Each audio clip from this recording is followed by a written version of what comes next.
Halo para pendengar horor semua, selamat datang kembali di Malam Kelabu. Kali ini saya akan menceritakan tentang kisah yang berjudul Hampir Menjadi Tumbal. Dan kisah ini saya dapatkan dari beberapa aplikasi. Baiklah, tanpa berlama-lama lagi, mari kita simak dan dengarkan cerita ini.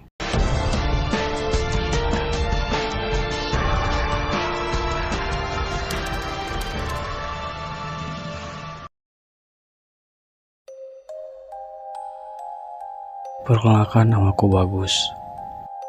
Aku baru saja menyelesaikan pekerjaannya sore itu. Akan tetapi, tiba-tiba saja bos memanggilku untuk datang ke kantornya. Sisa jam yang bisa kugunakan untuk beristirahat itu harus terbuang begitu saja. Tapi tak apa, mungkin saja bos sedang ingin memberiku bonus, ya kan? Sesampainya di sana, aku mengetuk pintu. "Permisi Pak, ini Bagus," kataku. Tak lama bosku menyahut dan segera menyuruhku masuk. Sebelumnya, aku belum pernah memasuki kantor milik bosku ini. Namun, aku pernah mendengar rumor kalau di pojok ruangannya selalu ada dupa yang dinyalakan. Saat aku masuk, ternyata desas-desus itu benar. Bau dupa semerbak menghinggapi di hidungku. Tak hanya dupa, aku pun sempat melihat ada semacam sesajen yang diletakkan di sebelah dupa. Tak ingin berprasangka macam-macam, aku lalu duduk. "Gus, setelah ini kamu ikut saya ke rumah ya. Ada barang yang harus diangkut ke pabrik besok. Pak Burhan sedang cuti, jadi butuh tambahan orang untuk mengangkut barang-barangnya," kata Pak Bos. "Baik Pak," balasku sopan untuk menunjukkan sikap pegawai yang baik. Aku lalu menunggu Pak Bos untuk menandatangani berkas untuk beberapa saat. Setelah selesai, aku langsung membuntutinya dari belakang untuk menuju mobil. Saat aku menaiki kursi penumpang, entah kenapa bau yang ada di ruangannya tadi sama persis dengan bau yang ada di mobil. Sebegitu enaknya kah bau dupa sampai harus ditaruh di mana-mana, batinku. Meski kali ini baunya tidak terlalu menyengat, tapi tetap saja bau itu sedikit membuatku tak nyaman. Pak Bos menginjak pedal dan aku pun hanya terdiam sepanjang jalan. Begitu pula Pak Bos. Setelah kurang lebih 1 jam di perjalanan, akhirnya kami sampai di rumah Pak Bos. Rumah itu besar, tingkat 2, dan kelihatannya mewah. Saat ini aku menerka-nerka apakah selera Pak Bos memang sedikit berbeda dengan yang lain.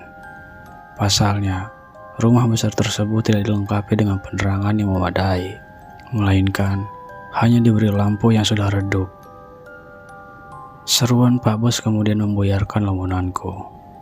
"Gus, ayo sini masuk," katanya. Aku lalu mengikutinya dari belakang. "Duduk saja dulu di sini, saya mau memanggil karyawan yang bertugas dulu," kata Pak Bos. Ia lalu pergi ke dalam rumah sambil berteriak kepada pembantunya untuk mengambilkanku minum. Aku menuruti kata-katanya dan duduk di sofa. Setelah itu, aku ternyata baru sadar kalau di rumah itu juga bau dupa. Mungkin karena dari tadi, aku selalu menciumnya, jadi hidungku sudah beradaptasi dengan bau tersebut.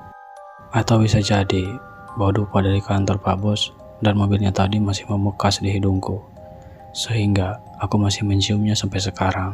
Entahlah. Saat aku menunggu, aku bertemu seorang anak perempuan yang dibawa pembantu Pak Bos setelah memberiku minum. Kelihatannya anak Pak Bos. Namun anehnya, anak itu tidaklah seperti anak normal. Ia berada di atas kursi roda, sedangkan kedua telapak tangannya seperti tertekuk di atas. Kepalanya miring dan mulutnya terus-terusan mengeluarkan liur. Akan tetapi, meski kelihatannya tidak berdaya, anak itu memakai baju yang mewah. Sementara di tangannya ada banyak gelang emas. Ada rumor yang mengatakan kalau memang ada anak cacat di rumah Pak Bos. Katanya, anak itu sengaja dimanjakan karena tuntutan pesugihan.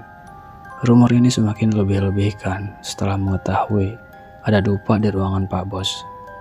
Tapi setelah melihat anak itu secara langsung, aku malah menjadi prihatin. Orang-orang itu kok ngawur. Bosnya diberi cobaan begini kok malah dirumorkan yang tidak-tidak, gumamku. Lama menunggu karyawan lainnya, aku jadi ingin kencing. Sementara itu, Pak Bos juga tak kunjung menemuiku di ruang tamu.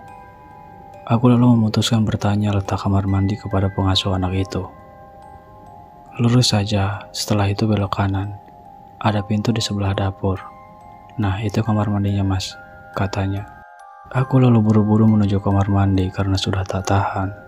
Namun, saat aku melewati sebuah pintu kamar, aku mendengar sayup-sayup suara Pak Bos yang sepertinya sedang membicarakanku. Tenang saja, Mak. Aku sudah bawa bagus. Aku sudah mengecek weton dia, dan ternyata cocok sekali. Dia sudah ada di depan, Mak. Setelah ini, tinggal kita eksekusi saja. Samar-samar Pak Bos berkata demikian kepada istrinya. Mendengar itu, aku tidak jadi kebelet kencing. Entah apa yang dimaksud eksekusi itu, tapi perasaanku benar-benar tidak enak. Tanpa pikir panjang, aku langsung bergegas keluar dari rumah itu. Namun aku dicegat pembantu yang memberitahu jalan ke kamar mandi tadi. Mau kemana, Mas? Tanyanya dengan raut khawatir. Mau ngerokok sebentar, Mbak. Jawabku berbohong. Aku takut pembantu itu juga bersekongkol dengan Pak Bos, sehingga aku terpaksa berkata demikian. Aku lalu berjalan hingga sampai di sebuah halte bus. Aku lalu pulang ke rumah dengan hati yang tak karuan. Ternyata rumor Pak Bos yang menggunakan pesugihan ternyata benar adanya. Sejak saat itu, aku langsung mengundurkan diri dari kantor tanpa meminta persetujuan Pak Bos. Aku tidak ingin diincar sebagai tumbalnya lagi.